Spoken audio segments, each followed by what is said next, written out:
Day after day, we are surrounded by the presence of criminals. We are spectators to the deepest darkness in human actions and the bizarre reality that someone's suffering can be a form of pleasure. As dedicated investigators of the criminal world, we're on a mission to uncover the most shocking crimes and get inside the minds of those who commit them. I am Luke, and today I bring you another unreal true crime.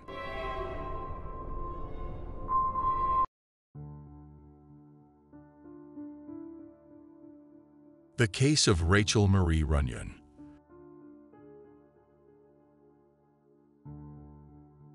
The story of Rachel Marie Runyon began on June 23, 1979, when she was born in the serene landscapes of Weber County, Utah, United States. She was the only girl in the family of Jeff and Elaine Runyon. The couple's firstborn was named Justin, and the youngest child was Nathan. The three siblings lived in harmony, promising laughter and shared memories. According to reviews of her life in 1981, Rachel, with her innate grace, the 2-year-old girl, ascended to the realm of childhood royalty by being crowned Little Miss Sunset. With her golden hair and radiant smile, she captivated attention at every local event. But little Rachel not only had physical beauty, her inner nobility was much greater, according to her mother Elaine. She was a gentle and kind girl who was often seen on the periphery of playgrounds. She was extremely observant and analytical, and knew how to stay away from the rough games between Justin and the other boys. She had the habit of sucking her thumb while observing the mischief of others. That gave her an even sweeter and also funny appearance, which aroused much sympathy. Her mother occasionally teased her about her future, predicting that she would have rabbit or beaver teeth, to which Rachel responded with a naughty giggle. The Runyon family chose to settle in Sunset, a community only about 6,000 inhabitants back then, which seemed a safe paradise to raise their children. Their modest home was located near the Doxey Elementary School playground. For the three little Runyons, that park became their place of laughter and fun. Trusting that they were doing their best for their children, Jeff and Elaine decided to install a gate in the fence of their own yard, opening a direct passage to the favorite place site of the three children. Despite the apparent tranquility of Sunset, Jeff and Elaine were always vigilant, tirelessly warning their children about the risks of trusting strangers. They insisted on the importance of staying in safe places and, above all, taught them never to follow someone unknown, no matter what they offered. Their commitment to their children's safety was unquestionable. In the late morning of August 26, 1982, 3-year-old Rachel, her brother Nathan, and the eldest 5-year-old Justin asked their mother for a simple request. They wanted her permission to go to the playground of Doxey Elementary School, less than 5 meters from their home. Although Elaine had always been cautious about letting her children play without her supervision, the proximity of the playground and the need to finish preparing lunch led her to agree to the request. As no precautions seemed excessive to her, the mother watched them from the kitchen window while preparing food. However, when lunchtime came around at approximately 12:55 p.m., only Nathan and Justin returned home. The voice of little Justin trembled as he told his mother what had happened moments before. He described how a young man had forcibly taken Rachel from the park. The man first attempted to lure all three children, promising ice creams and chewing gums from a nearby store. While playing in the open air, the man approached them, trying to persuade them to get into his car, claiming to have the gum-flavored ice cream they longed for. In hell innocence, Rachel mentioned her favorite ice cream flavor, and Justin, acting as the protective older brother, warned his sister not to pay attention to the stranger's offer. Then Rachel started to walk away, but the man was quicker, roughly grabbing and carrying her over his shoulder, silencing her screams as he took her to his vehicle. Justin and Nathan, paralyzed by fear, hadn't fully recovered when their mother called them to eat. Instantly, Elaine found herself in the midst of her worst nightmare. With her heart racing, she hurried to the store the man mentioned, questioning employees and shoppers with heartbreaking urgency. However, her inquiries yielded no results. No one remembered seeing Rachel or the man. 20 minutes after Rachel's disappearance, Elaine was at the Sunset Police Department, sporting the kidnapping. With immense distress, Elaine barely managed to speak, and the search for answers became a painful and uncertain journey. The Sunset Police acted promptly, initiating a plan involving vehicle checks around the city. Despite their efforts, the suspect was not apprehended, nor was Rachel recovered. With time pressing, a special team of 10 investigators from various law enforcement agencies in Utah gathered under the direction of Sheriff Brant Johnston, intending to solve the child's mysterious abduction. Descriptions provided by Justin and another 10-year-old child at the park gave investigators critical details. They described a light-skinned African-American man, around 30 to 35 years old, with distinctive afro hair and a marked mustache. He drove an old dark blue four-door vehicle, embellished with wooden strips on the sides. This man had been seen in the park, interacting with various children and having a cup of coffee for at least 15 minutes before taking Rachel against her will. His strategy was to avoid immediate alarm and prevent children from screaming in his presence by engaging them in playful activities. The children's sharp memories allowed the police to create a detailed composite sketch. However, the 3 children were the only direct witnesses, as no security camera have recorded the incident in the school playground. Despite persistent calls by police and the media, no one reported seeing a man with those characteristics. Subsequent efforts by the law enforcement agencies involved forensic analysis and rigorous door-to-door investigations, supported by a committee of neighbors, many of whom offered monetary contributions for an improvised search. The Runyon family embarked on a heartbreaking journey to find their beloved daughter. With limited resources but unwavering will, both the family and the community volunteers launched various methods to find Rachel.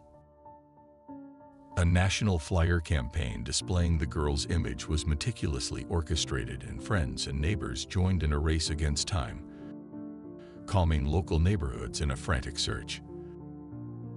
The case of Rachel Runyon saw thousands of missing person posters disseminated to raise public awareness regarding her disappearance. The public's response was overwhelming, providing investigators with myriad clues about Rachel's possible location and the potential identity of the abductor. Despite the determination in pursuing every lead, the outcomes were predominantly disheartening. A week after the harrowing disappearance, Rachel's parents, Jeff and Elaine, traveled to New York to attend a press conference with the intent to sustain media attention and emphasize the urgency of their daughter's return. Jeff, in a courageous plea, conveyed the profound damage the abductor had inflicted on their daughter and themselves, urging anyone with information to come forward. Elaine, with visible anguish, suggested the possibility of Rachel being sold after her abduction, and she appealed to potential adoptive parents to ensure they were not adopting her missing daughter. The family's relentless dedication was soon met with a harsh reality of mounting financial costs, reaching $10,000 in postage expenses alone within 3 weeks. The long-term sustainability of such immense physical, emotional, and financial exertion was seemingly impossible. On September 3rd, the distressed parents brought their appeals to the Today Show, offering a reward of $20,000, primarily sourced from community donations, aiming to gather more information on Rachel's whereabouts. The community of Sunset demonstrated immense solidarity, contributing an additional $20,000 to the reward, totaling $40,000, a substantial incentive for Rachel's safe return at that time. The unexpected discovery on September 19, 1982, obliterated the enduring hopes of those searching for Rachel and left her loved one's heart broken. A family traveling in Mountain Green, Utah, discovered the partially covered body of a small girl, later identified as Rachel, despite the advanced decomposition. The mystery surrounding her death persisted, as the exact cause remained undetermined, with asphyxiation not ruled out. Following the painful confirmation of Rachel's fate, Jeff and Elaine organized a proper farewell, attended by over 300 people. Rachel was finally laid to rest at the Washington Heights Memorial Park in Ogden, Utah. In the midst of devastation, Elaine transformed her pain into efficacy for child safety and legal improvements for child abduction cases, fostering awareness and change in a world that had brought her immeasurable sorrow. With her heart shattered but resolve unbroken, Elaine became a steadfast support, offering counsel, guidance, and solace to other parents plunged into the turmoil of their children's disappearances. As accounts of this case highlight, Rachel's legacy surpassed her individual tragedy. Her kidnapping and the horrifying manner of her death echoed through the halls of power, serving as catalysts for substantial change. In October 1982, legislation was enacted at the federal level, granting parents of missing children access to an information exchange hub managed by the Federal Bureau of Investigation, FBI. This hub began accumulating and archiving fingerprint and blood-type records of over 300,000 children from Utah, aiming to forge an indispensable resource in combating child abductions. It may seem grim to assert that the agonizing loss of Rachel to an unapprehended abductor wasn't futile, but that is indeed the case. The state of Utah introduced the Rachel Alert System in April 2002. Intended to notify residents about active child abduction and missing children cases, this system emerged as a ray of hope. It was only initiated when rigorous criteria were fulfilled, such as the child being a minor or mentally disabled, immediate danger, and not running away voluntarily. Detailed physical descriptions of the child were also mandatory. The Rachel Alert was activated only twice, during the disappearance of Elizabeth Smart in June 2002 and the kidnapping of Nicholas Triplett, a 3-month-old, in January 2003. Both children were eventually recovered alive.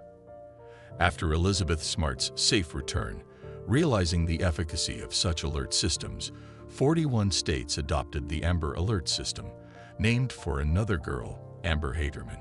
In April 2003, Utah transitioned from the Rachel Alert to the Amber Alert System to comply with national standards. However, this didn't signify that the 3-year-old would be forgotten. To honor her memory, the Attorney General's office instituted the Rachel Runyon Award for citizens who aid in recovering a child by contacting the law enforcement when an alert is issued. Elaine was also invited to participate in the award ceremonies. Currently, the Amber Alert System undergoes testing twice a year in Utah on January 13 and August 26, the dates marking the anniversary of Rachel's abduction. Although Rachel's murderer remains of large in the case unsolved, Lieutenant Phil Instead's vow that it will not be forgotten persists. Phil, the first to respond to Elaine's urgent call following her daughter's abduction, has continually supported the Runyon family. Over the years, he repeatedly reassured them of Sunset Police Department's unwavering commitment to find the individual responsible for Rachel's abduction and subsequent tragic death. In 2007, the case was officially reopened, and the police have been collaborating closely with the Utah Attorney General's office in their quest to apprehend and bring the perpetrator to justice. At the time, a $58,000 reward was offered to anyone delivering information, leading to the arrest and conviction of the perpetrator. With the reward seemingly not alluring enough to elicit crucial information, hopes of identifying the perpetrator are heavily dependent on substantial advancements in forensic technology since 1982. Strategies like the potential exhumation of Rachel's body to collect more evidence were also considered. In 2007, DNA testing on items found near the location of the remains provided initial results, but didn't significantly advance the investigation. Regardless of the hurdles and uncertainties, the Runyon family maintains hope that justice will eventually be served. The scope of suspects has varied over the years. In 2012, it was disclosed that focus was on an inmate in a Pennsylvania prison, a former resident of Sunset in 1982. While no formal charges were levied against him, he was deemed a person of interest in relation to the little girl's kidnapping and homicide. Another potential suspect is a man with a criminal background located in New Mexico. Chief Ken Aborn of Sunset Police has noted that evidence does point toward this individual's possible guilt, but it's currently inadequate for a formal arrest. Despite the obstacles, the quest for justice for Rachel is ongoing, and the resolve of her family and the authorities remains unyielding. In May 2016, the park, a silent witness to her abduction, was renamed Rachel Runyon Memorial Park. On August 26, during a ceremony filled with emotion, it became a tangible tribute to the little girl's memory. Her commemorative stone, bearing her image and a brief recount of her story, stands within the park's boundaries, the engraving on the stone commemorating her short-lived life. This was not the only significant act in Rachel's memory. In March 2017, Rachel Runyon's Missing and Exploited Children's Day became law in Utah, aiming to emphasize child safety in the community annually, inspired by Rachel's story. In 2019, there was renewed hope in Rachel's case when private investigator Jason Jensen began working with the Runyon family. Jensen, co-founder of Utah's Cold Case Coalition, focused on a different crime from the 1970s. Witnesses in this unrelated case had provided incorrect information about the suspect's appearance, leading Jason to reconsider the descriptions given in Rachel's case. Specifically, he pondered if Justin, Rachel's brother, could have misinterpreted the racial identity of the abductor due to his young age and the predominantly white neighborhood they lived in, where interactions with African Americans were limited. Jason discussed with Elaine the possibility that Rachel's brother might have observed a Latino man abducting his sister. Justin never associated the abductor with being African American. He remembered him having a dark complexion and a distinct mustache with a gap or separation in the middle. The authorities, however, had prioritized the description provided by another older child present at the park that day. According to Jason, this misinterpretation possibly misdirected the investigation for almost 4 decades. Correcting this information brought the possibility of identifying a new person of interest, bringing the case closer to a possible resolution. Jason also provided more details about the suspect's car, a 1973 blue-painted car with wood panels on the sides, allowing for more focused search efforts. Soon after the release of the updated sketch of the suspect, a woman came forward with a promising lead stating that her uncle, who had a history of sexual assault and abuse and was in and out of prison, resembled the sketch. He had been released from prison in 1981 and lived in the area at the time of Rachel's abduction, driving a blue-painted car with wood panels, exactly like the one Jason thought was used in Rachel's abduction. However, he had passed away, so without a confession or DNA, there wasn't enough evidence to connect him to Rachel's murder. While the police allegedly took a DNA sample from his daughter to compare with the evidence collected in 2007, the results have not been disclosed. Elaine, since the incident, has devoted her life and Rachel's legacy to preventing other children from suffering the same fate by educating children and parents about the dangers of abductions and crimes. Every year, on the anniversary of Rachel's abduction, her family holds small ceremonies at the park from which she was taken, now named after her. The case remains unsolved, And these events are used to urge the community to approach the Sunset Police if they have any information about her disappearance or the perpetrator's whereabouts. Well, that's all for today's case. As always, I appreciate your support for my work. If you subscribed, hit the like button and share this video. It will help me continue creating content. This was another episode of Unreal True Crime. See you soon.